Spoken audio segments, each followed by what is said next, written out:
Are you feeling stressed? Does it stress you out at all? No, not at all. My kids just got home from school, though, so... Do you need to go? If it gets noisy, I apologize. Yeah, don't worry about the noise. That's no problem. And if you got to go do some matriarchal duties, don't feel bad about it. It might be kind of funny, so it's all good. Okay, perfect. So, Leanne, when, where, and how, and why did you start playing bagpipes? All right. Give me like the biopic here. The life story of Leanne Johnson. Yeah, okay. Let's hear it. All right, so many of you probably know my sister Lynette. She's 10 years older than me. Now you know how old she is.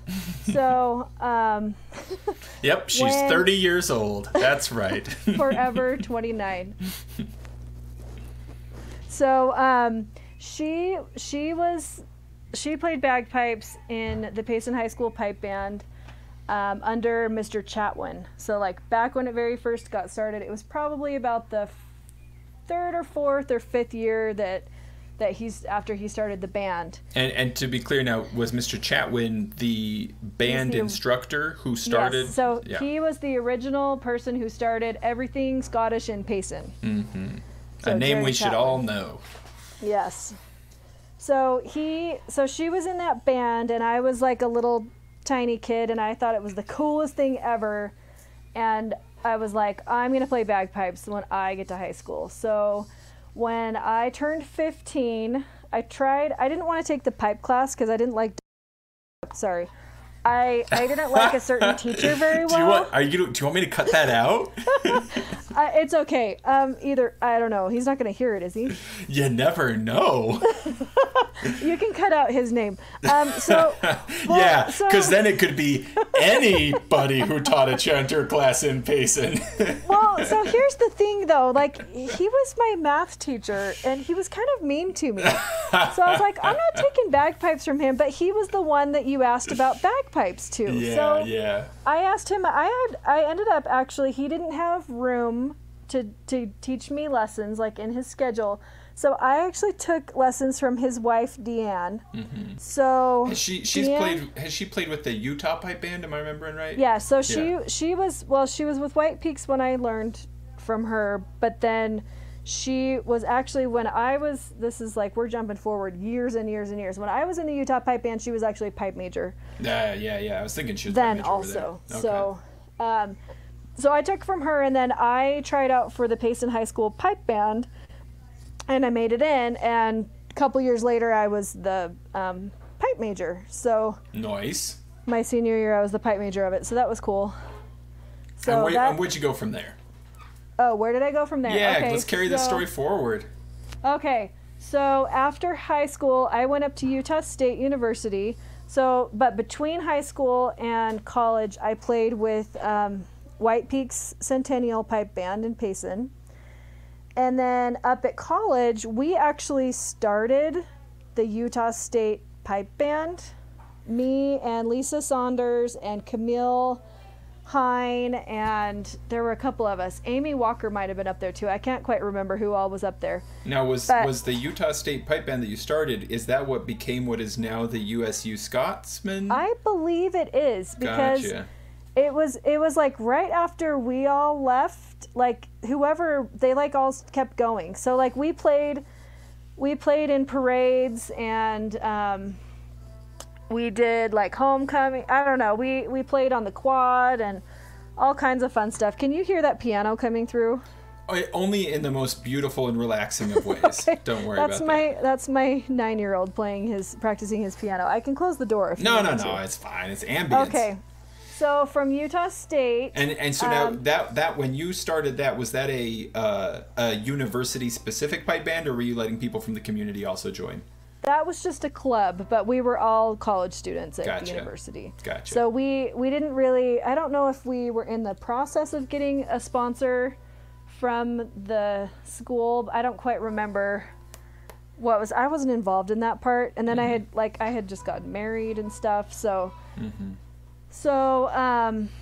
and then I taught my husband how to play the bagpipes. So Danny plays the bagpipes because I taught him. And the fact that you two are still together after you taught him how to play bagpipes speaks volumes to the strength of your relationship. So I congratulate you there. Well, and the fact that I'm just a better piper, so it's not an issue at our house. Well, as long as it's established, nobody has to question it. I'm just kidding. If he gets better than me, I will be so freaking proud of him. And, I'll just let it be because I'm happy where I'm at. And so that would be really cool, actually. I hope my 13-year-old gets better than me, too. So, awesome. So from Utah State, let's see. We were up there. Where did I go from there? We went to Salt Lake City. So after we graduated, we had baby Ruben, and we graduated at Utah State, and we moved to Salt Lake City for a year while my husband did an internship. And while we were in Salt Lake City, we played with the Utah Pipe Band. Mm-hmm. But I think I played for them for more than just the year, though, because I had a couple of kids, I think, Do you remember, is the Utah Pipe Band the oldest, what did they say, concurrently running pipe band in the state? Yes, they're the oldest pipe band in the state. They have some cool family legacy where, like, the grandson of the founder is still there, or something like that, right? Yeah, so Andrew Barclay is the pipe major currently, and he is Dave Barclay's grandson. That's right. Dave started it, and Jim Barclay and John Barclay, the brothers, they play with their children and some grandchildren in that band. Cool. So it's actually really awesome. Yeah, and it was a great band to be in. I really, really enjoyed it. So after Utah Pipe Band, after Salt Lake, we moved to Orem, and we still went to Utah Pipe Band for a while.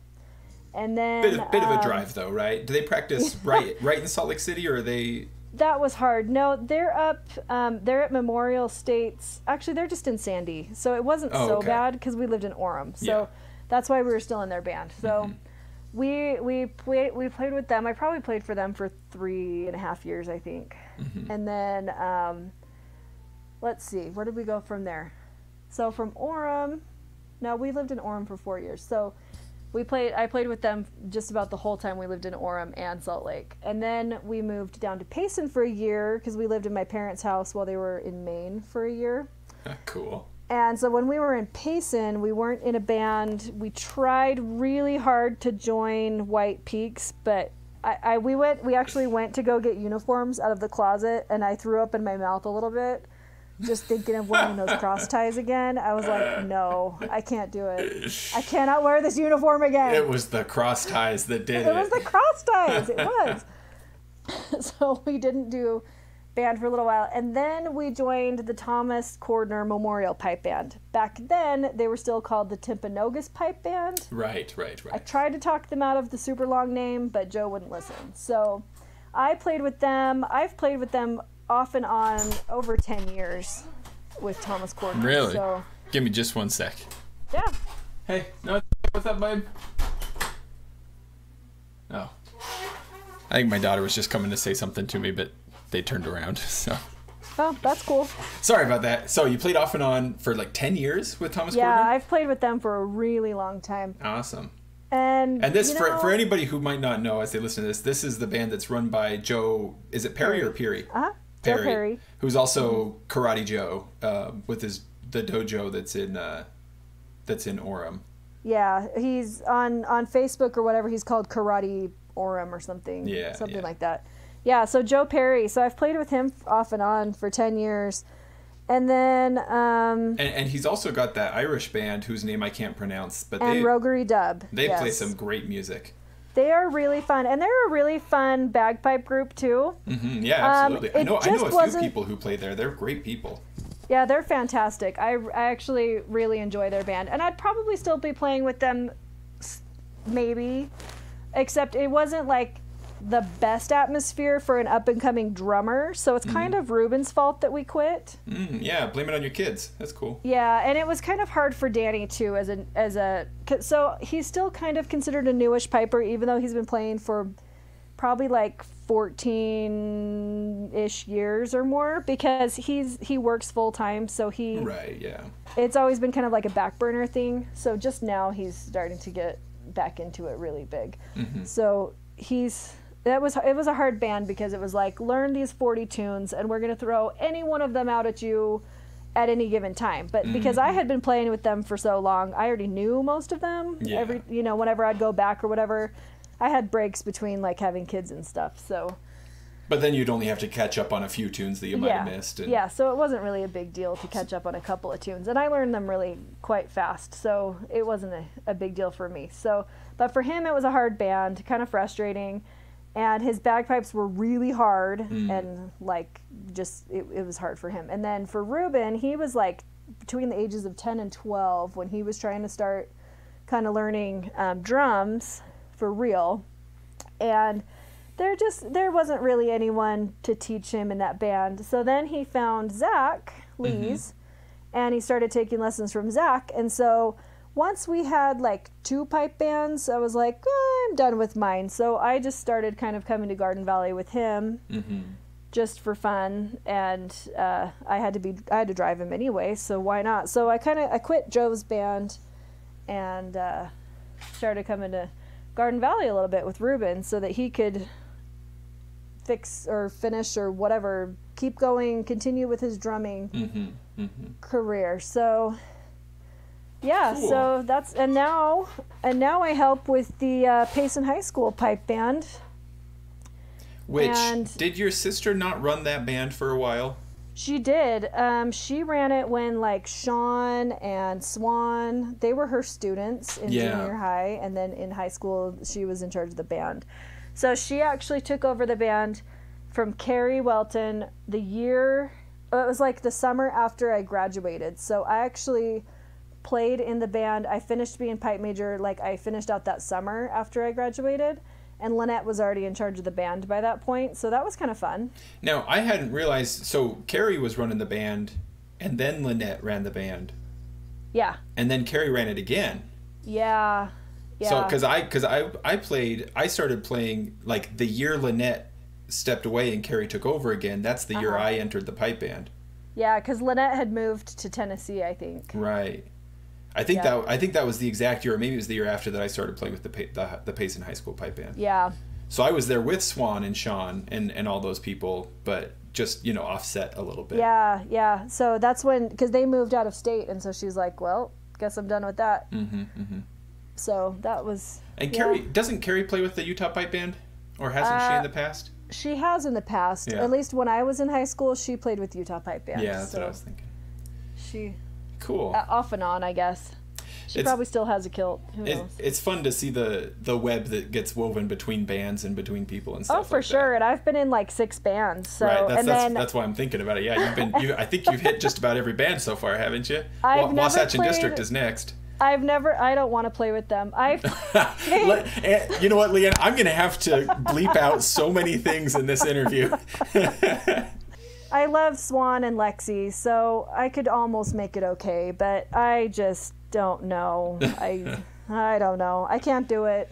Well, you still need to go play at the Salt Lake Scots at some point as well, right? So you can put it up for a bit. I'm friends with Larry Erdman, and he would welcome me with open arms. And I've never played with Ben Lomond either. So that's right. That Ben Lomond became like a community band, huh? Yeah. That's awesome. I don't know. On the one hand, that seems awesome, but then I'm also like, so is there no longer a high school program at all there? I'm not even sure. So what Larry told me the last time I talked to him about it was, because we both live in Springville. He's my buddy. I see him occasionally. He said that because the Scots help with that band. Right. Except now I kind of want to say that Wasatch District helps with them. I'm not exactly sure. But they're also trying to take over the all of Utah. So I think Wasatch District's aspirations might extend beyond the borders of Utah. I think so too. That's a well-oiled machine over there. I'm not sure what any of us can do. I've been told that their goal was to have every band just be Wasatch District. Well, bands, so. I must say they are well on their way. They're huge. Of course, as someone who plays in another band, there's some level of rivalry inside of me, but I cannot help but marvel at the program they've built. It's massive. It really is, well. And they sound phenomenal. They do, yeah. I would much rather be where I'm at. We're helping with the Payson High School band. My 13-year-old Patrick plays bagpipes in it, and Ruben, my 16-year-old, plays drums, and he instructs, and we help Diana instruct, and it's super fun. I love it. And then I have a couple of my own bagpipe students that do not live in Payson, they are actually in that band also. So it's really fun. That's something else I wanted to ask you about. You are one of the teachingest pipers that I know. I teach a lot, yeah. Yeah. How many students do you have right now? Currently, well, I have some that are kind of like on a break, but should I count them anyway? Count them. Let's pad those numbers. Okay, so I kind of don't count Danny anymore because we're married. No, you get to count Danny for all eternity. That's part of the deal. All right, Danny is for all eternity, my student. So Danny and then that live in my house. So there's 2 in my house. Sort of, maybe like 2.5, we could say. All right. And then I have a student. I have a student named plays with the Payson High School pipe band also, and I teach him private lessons. And then I have an adult student named, and I have another potential 2 adult student, actually 3 in my neighborhood. A husband and wife are potential bagpipe students. They actually just bought chanters, but he's giving them to her for their anniversary as a surprise. Mm-hmm. So I don't know if I'm going to have 1 or 2 students from them. One of them at least is going to take bagpipe lessons. And then I have who has mentioned to me that he wants to take lessons, and I'm like, anytime, dude, but he just has never come. So he's a potential, but I teach a lot of bagpipe lessons. And I mean, you do it all for the money, right? It's because you're getting rich off of it, right? I am probably the cheapest teacher in all of Utah County, and I've been told I'm too cheap. I'm sorry, I cannot charge more than $10 a lesson. I can't. You know, personally, I do charge more than that, but I also do not fault you at all. I think you're doing a great work by charging a little less, and to most, I have a hard time really getting behind any argument that anybody charges too little for anything, because we are an endangered species, and I agree. Any performance, any lesson, anything to spread it, I think is a net positive for the group and for the art form. I agree, and Danny and I help with the Payson High School band free of charge. We just do it because we love it, and it's just super rewarding, and it's really fun to, you know, have your students go on. And I mean, I've had countless students who still play, and I love it. So my favorite, I think, is probably the high school age, just because being in the high school band was so much fun for me. Yeah. And so helping with that has just been super duper fun. Yeah, with all of these bands that you've played with from high school on up, what do you have any really great band trips or really cool performances that stand out in your memory that you'd like to share a little story about? There's probably like one from each, honestly. I've had some really great band experiences. We went to Denver one year to the games, and that was super duper fun. I really liked that trip. That was probably like my one of my first big trips, like in a pipe band, but I wasn't still in high school. Maybe I was. I don't think I was, because I would have been in the high school band. So it was just so much fun. We had such great friends. The Stewarts, Aaron and Colin Stewart, were in the band at the time, and Camille. She's been my best friend since we were 3. So, and to do pipe band with her throughout all these years has been really fun too. And so that Denver trip was super fun. I think it was just because it was like really far away from home, and I was like, yay, look at me in Denver, you know. And then with the Utah pipe band, we went to, what is that place called? Jackson Hole, Wyoming. Jackson Hole, when they had the games there, and Danny and I drove, and we had baby Ruben in the car seat, in the back seat of the car, and Deanne was hugely pregnant. She was the pipe major, but she wasn't acting pipe major because she was pregnant. And then we had like another drummer in the car with us too, and that was a super duper fun trip, going up to Jackson Hole with the Utah pipe band. And then with Thomas Quarter, my favorite performance probably was Follow the Flag. That was so hard hiking up that. You did it last year, didn't you? And it was hard, absolutely. Hiking up that stupid hill, like that is the hardest hike ever with bagpipes. You kind of figure playing's kind of hard, playing and walking's kind of hard, but once you get that down, you think you'll be fine. But no, do it at a 30-degree incline for what feels like so 5 or 6 hours. But so cool. So one of the times that we did it, I think it was the second time we did it, we had Gail Halverson in a Jeep in front of us. Oh, cool. and he was like waving to people, and then they had like a commemorative candy bombing. That's what I was going to say. For anybody who doesn't recall, Gail Halverson, he was the candy bomber, right? So they had an airplane go over us once we were at the top, and they dropped candy with little parachutes on him. And as dead as Ruben was, he was probably like, how old were you on that one? 12? 13? He was little. He was so little. That drum was so heavy going up that mountain. No, I bet. Did you get him did you get him like a junior sized drum, or was he playing a full size drum? No, he was playing a full size drum. Dang. It was huge on him. And then so he's like dead at the top of this hill, and Danny and I are like, he's gonna like fall over or something, you know, like take your drum off, cool off.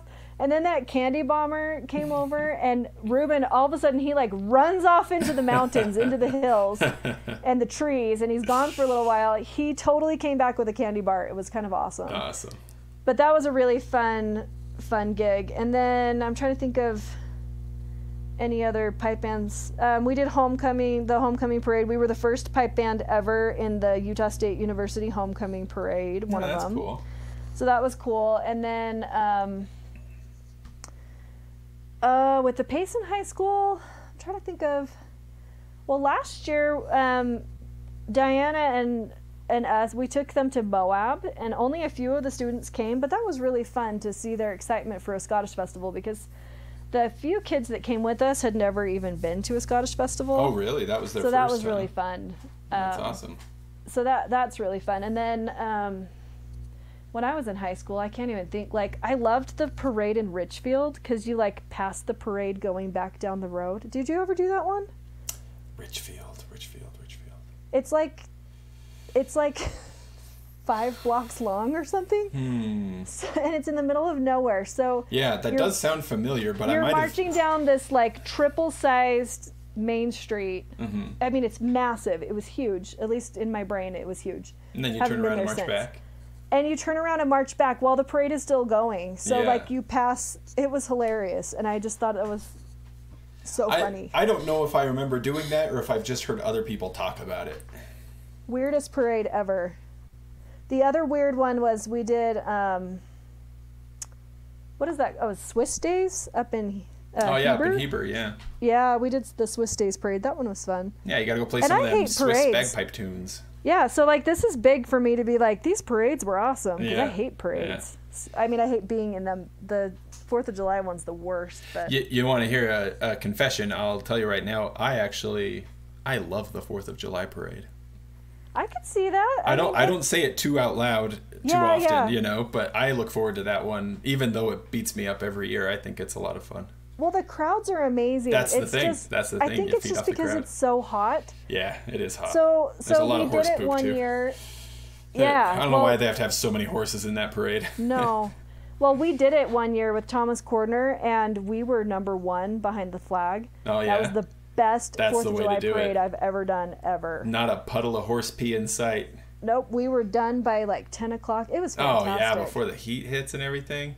Yeah, Man. It was great. So that one, I do kind of enjoy it too. I will say that. But most of the time I'm like, parade, man. Yeah, I hear you. But it is fun. I mean, we only get so many gigs as a band, you know. Yeah, parades are kind of what bands have to do to pay the bills. Yeah. So it's kind of your work as a band member. It's pretty fun though. Yeah. Ruben, we should have had him tell the story of when he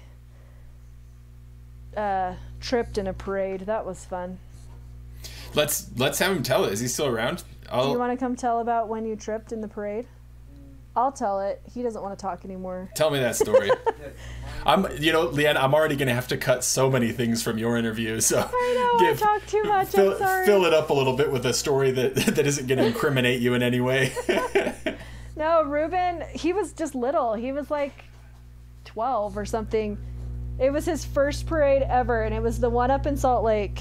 And so, cobblestones, because it was at the Gateway. Oh, right, at the Gateway, yeah. And he was like carrying this massive drum, and we were walking kind of fast, and all of a sudden he like ate it. He fell over, like got all bloody on his leg, and like blood was oozing down into his hose and everything. And I'm in front of him, and I was freaking out because I'm his mom, and I'm like, oh my gosh, are you okay? And he's like, leave me alone. People are watching. I'm fine. So It was crazy. So Did he does not love cobblestones. But how was the drum? The drum actually came out unscathed, didn't it? Like it did. He said there was a little scratch. Of course, anytime a drummer falls, that's the first question you have to ask, right? Is like, is the drum okay? I know, he didn't break the drum head. He just the rim got a little scratched up. Well, then I take my hat off to him. Admirable. He knew what was important.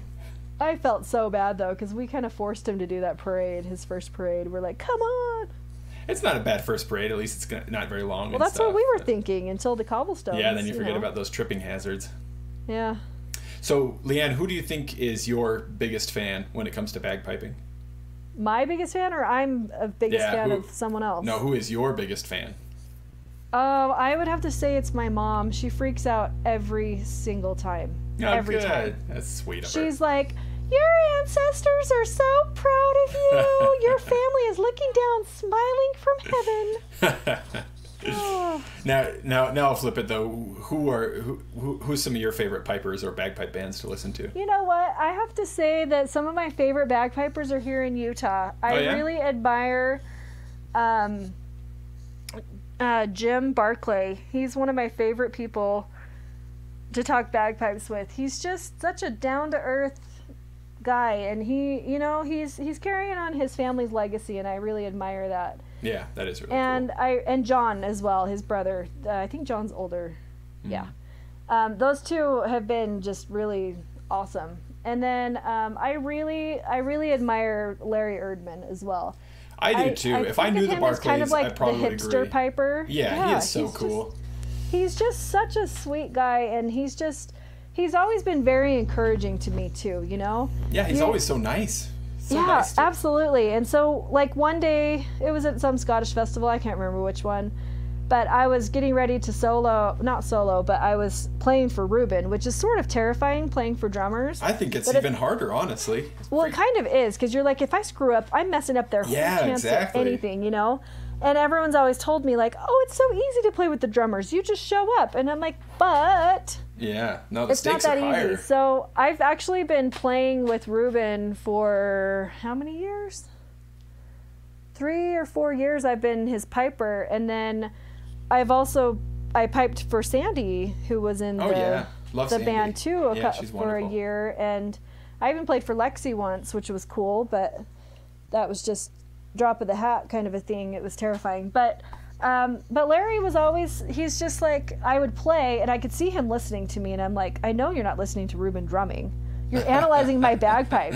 And so I'd go over to him and it'd be like, I screwed up a couple of times. He's like, you did fantastic. I mean, he's always just been super duper supportive. Yeah. And just, so those three guys are probably my favorites. You know what else is amazing about Larry is I think he has every single bagpipe song ever written stored inside of his brain. I wouldn't doubt it. And I did say song on purpose because I would include tunes and every other kind of ballad or sure. Pibrook, anything. I think he's got it all in his brain. Well, he plays Irish music too. He does the uilleann pipes as well. Yeah, and he's just a rock star. I just think he's just amazing. And yeah, I don't know who else I don't really, I know a lot of bagpipers in Utah because Danny and I were on the board of what? We were board members for the district, the Payson Scottish Festival. Oh, for the Scottish Festival, gotcha. For like 6 years, I was on the board, and so I was in charge of massed bands, and Danny did the website. And when you have to yell at people to tell them where to go for massed bands and stuff, you get to know a lot of people, and I would just walk around because at that time I wasn't necessarily in a band. I was kind of like loosely in a band, and I never competed with Thomas Cordner Band because they're not a competition band. So I was a piper, but I wasn't like competing, so I could just mill around and chat with everybody. So my kids hate going around the Scottish Festival with me because I know everyone. Yeah. So they're like, stop talking to people. Well, that's my friend in this band. Well, you shouldn't know everybody. You shouldn't know. You should stop that, Mom. Sorry, I talk to people, so. Yeah, I've had the chance to steward a couple times at some competitions, and it definitely, I feel like I know for sure that I know pipers and drummers here in Utah who do not know me, just because I've put their names onto spreadsheets over it and then had to adjust them a million times and stuff, you know, and then tell them where to go stand and stuff. So I see people walking around like, oh, I know who that person is, but you know, they don't know who I am. So, but it's nice to kind of get to know other people. I thought of another one. Oh, if it's me, you don't have to say it, Leanne. No, it's not you. I do think you're pretty awesome. No, there is this piper. His name is Chris Johnson. He plays with Salt Lake Scots, and he plays for like all of the dance competitions in Utah. Oh, yeah, I've heard him pibroch before. He is phenomenal. He really is. He's very good. The guy has the best stamina on bagpipes that I have ever seen anyone ever have. Playing for dancers will do that to you. To play for 6 hours or more for dancers, just the same song over and over. I mean, like, you'd want to shoot yourself, but he is amazing at it, and he keeps that tempo. I admire him so much for what he can do. He's incredible. And you know all about that because you've got kids who are dancers, right? If your list's done. Sorry, my kids are bugging me. That's all right. My kids have to do their list too. I get Sorry, it. say what you just said. Oh, just go away. That you know all about keeping the tempo for dancers because you have dancers in your house, right? I do. I have 3 dancers. So my youngest 3 do Scottish dancing, and has actually been doing it since she was 4 or 5, and she's 11. So we've been doing this for a while. So I decided, hey, I play bagpipes. I should learn how to play the songs so that I can play for them. So I've played for them at quite a few little things here and there. I will never play for competitions because that scares me to death, and I don't want to deal with dance moms. So that will never happen. But I do play for them to perform, which is really, really fun. So Leanne, where you've got a lot of what I would say like experience in the bagpiping and in the drumming and in the dancing as well, and in organizing competitions, all kinds of stuff. Right. What is something that pipers ought to understand about drummers? And drummers? Yeah, and what's something drummers ought to understand about pipers? Well, I think that's kind of tough. So I think something that pipers need to understand about drummers is that they are indeed people. They're not just there for when we just like at a drop of a hat, like drummers, we need you. You know, like they're like the goalies of a hockey team, right? Like kind of like I mean, they need to be able to warm up and work on their own stuff too. And it seems like with pipers, we're really bossy with drummers, and we don't always let them work on what they need to as a group or as individuals. I think they get looked over a lot too, and I also think that there's like a shortage of drummers, so we really should just there is a terrible shortage of drummers. We should really treat them the way they need to be treated, so they'll stick around and want to be there. There really is a shortage of drummers, except for like at Wasatch District, they have like 20, but I wish they would share. They're taking over the world. They need to send, they could spare a few drummers.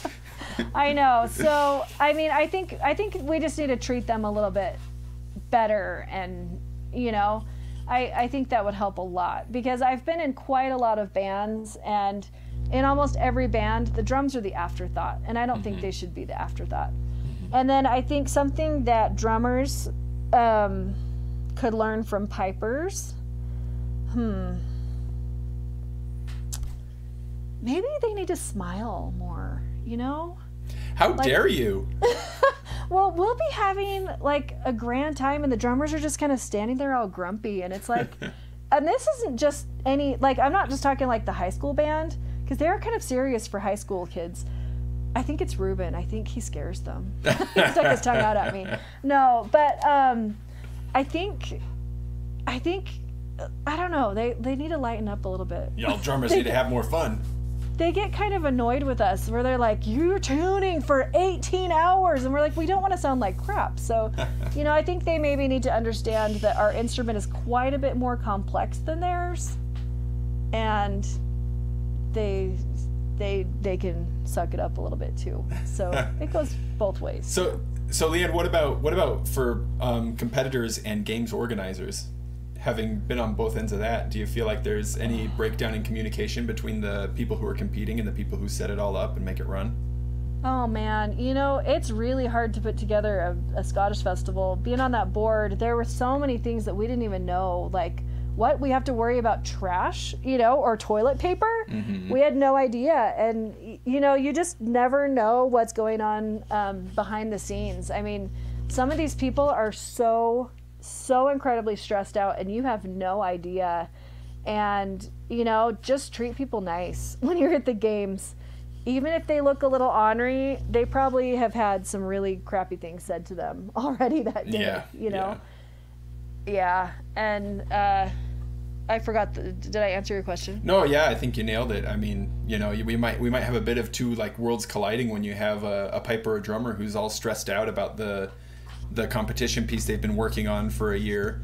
And then you've got a games organizer who's all stressed out about the, you know, the event that they've been working on for a year. And then you might have we need a little more sympathy or empathy between the two. Absolutely. Well, and even the sports people, I call them sports people, the games people. So we had a little bit of a head. That's like the heavy lifters and stuff like that, right? The caber toss and stuff.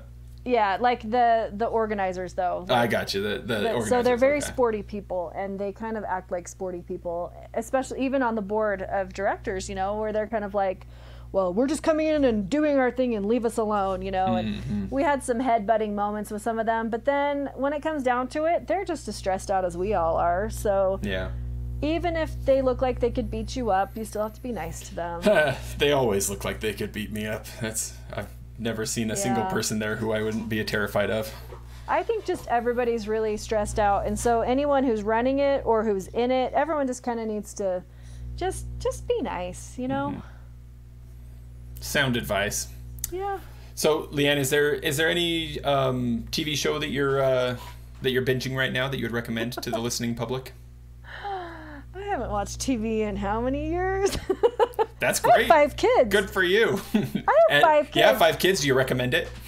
Having 5 kids? Yeah. Now that they're a little bit older, like we have no diapers and stuff, that helps a lot. Everyone sleeps through the night. Now that sounds like magic. My wife and I are about to have our 4th, and it's kind of like, we are a special kind of stupid. Can't believe we're doing this. Though?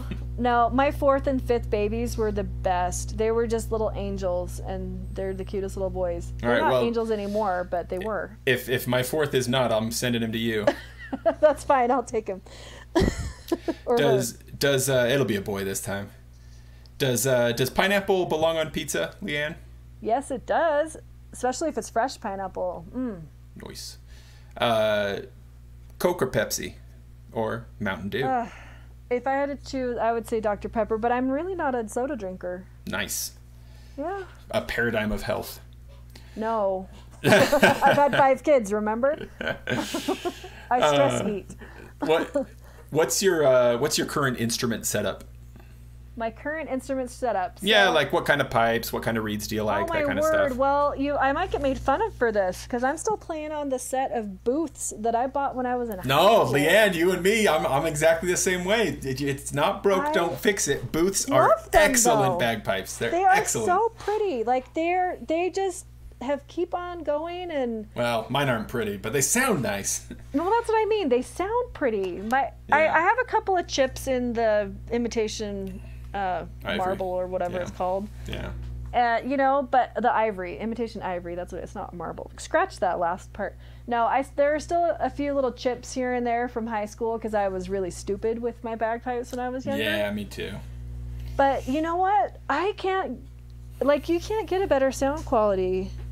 At least I can't. I love my booth bagpipes, and I play on a Warnock chanter. We actually just got new ones, Danny and I, so that we would have matching chanters again. So we have new Warnock chanters. We play on a Chesney Warnock reeds.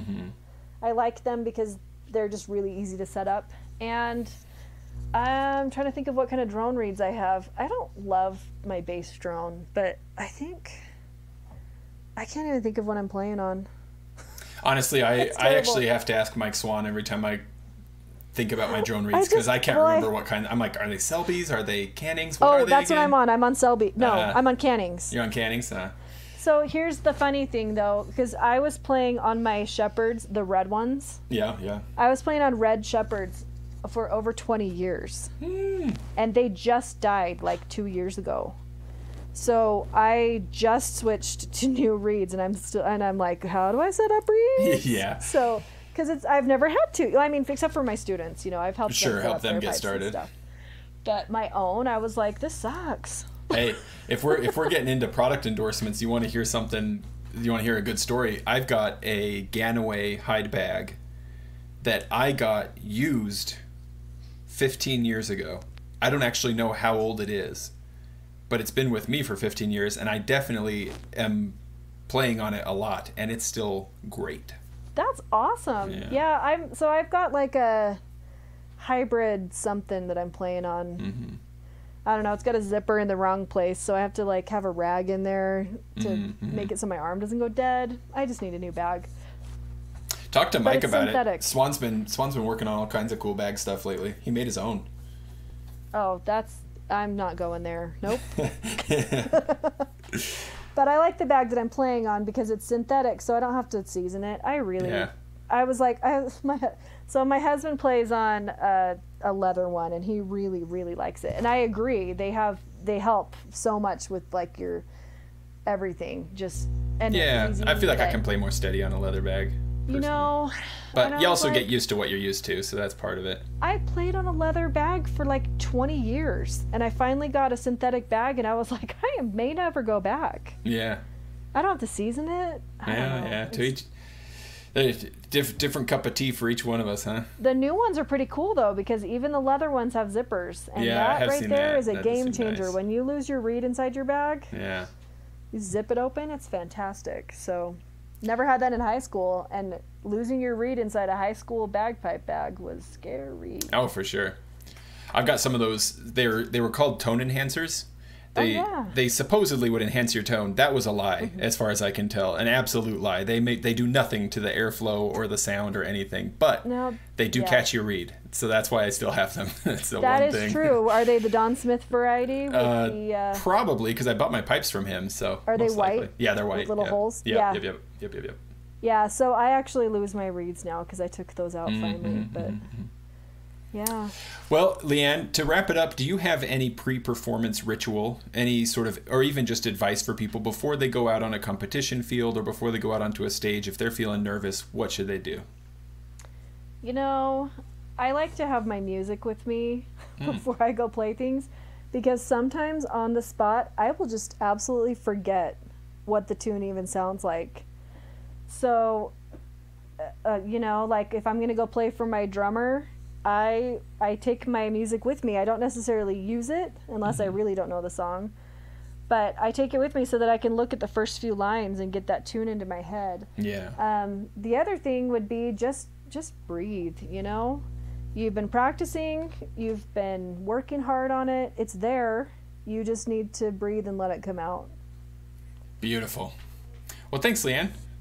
You're welcome. Sorry, that was like an hour long. Nah, it's totally cool. Very good. Now, I probably will, for your own sake, trim a couple of the stories out. This is just for the band, but I'm just like, who knows?